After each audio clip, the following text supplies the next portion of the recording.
Jadi kami akan memberikan insentif setiap RW itu dengan dana 100 sampai 200 juta. Kita ingin membangun Jakarta ini dengan pendekatan DKI.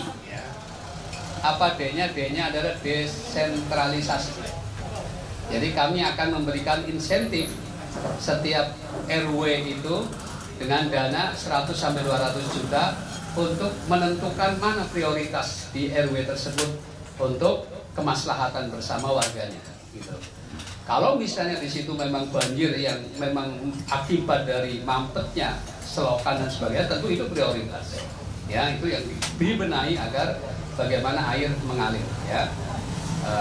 Kemudian nanti di setiap RW itu, ya, ketika akan membangun itu bisa konsultasi, sehingga nanti Pak Ridwan Kamil sudah menjanjikan setiap kecamatan ada satu arsitek. Ya, itulah yang kemudian nanti dimintain konsultasinya. Kira-kira di RW kami seperti ini, kira-kira usulannya apa? Nah, kira-kira nanti sebaiknya seperti apa? Itu akan didampingi oleh satu orang arsitek di setiap kecamatan, ya. Jadi bukan di setiap RW, tapi setiap kecamatan satu arsitek. Yang kedua adalah K-nya kolaborasi. Ya. Kita tahu, saya tadi baru mengunjungi pasar. Nah, salah satu, alhamdulillah tadi harga-harga relatif stabil. Meskipun ada yang naik, ada yang turun, ya. Tapi secara umum stabil dalam beberapa bulan ini. Ya, ini kan persoalan supply and demand. Ya. Nah, oleh karena itu tentu kita perlu memastikan sumber-sumber suplai pangan ke Jakarta ini harus dijamin. Ya, apakah dengan bentuk kontrak dengan daerah-daerah penghasil, katakanlah misalnya kalau bawang merah ya berarti dengan Brebes misalnya, atau nanti beras dengan mana. Nah, itu nanti akan ada seperti itu, dan sebetulnya ada beberapa yang sudah dilakukan. Ya.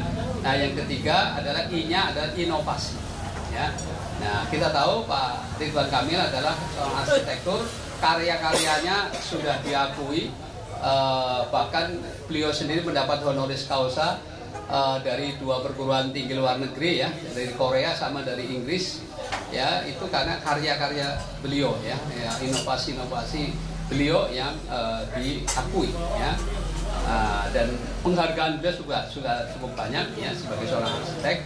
Nah, oleh karena itu Jakarta pun akan dibangun karena Jakarta baru dengan tidak lagi berstatus ibu kota, maka otomatis akan ada upaya-upaya terobosan-terobosan baru yang memungkinkan Jakarta ini bisa sebagai kota global yang betul-betul akan meningkatkan, ya, kesejahteraan dari masyarakat Jakarta itu sendiri. Ya, itu saya kira beberapa upaya-upaya yang sudah mulai dirancang. Ya.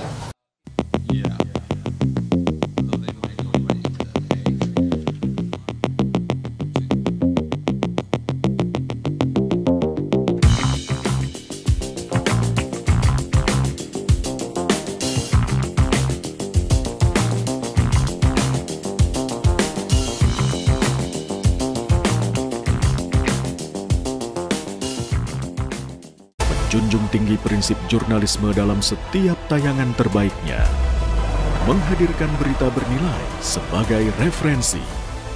Gelar bicara yang tajam. Tidak, ini kan kebohongan, Dok. Mengupas fakta demi fakta dan mendorong pencarian solusi. Serta investigasi yang mengungkap kebenaran. Rosi, Satu Meja, The Forum, Sapa Indonesia Malam. Nilu, ikuti semuanya bersama Kompas TV.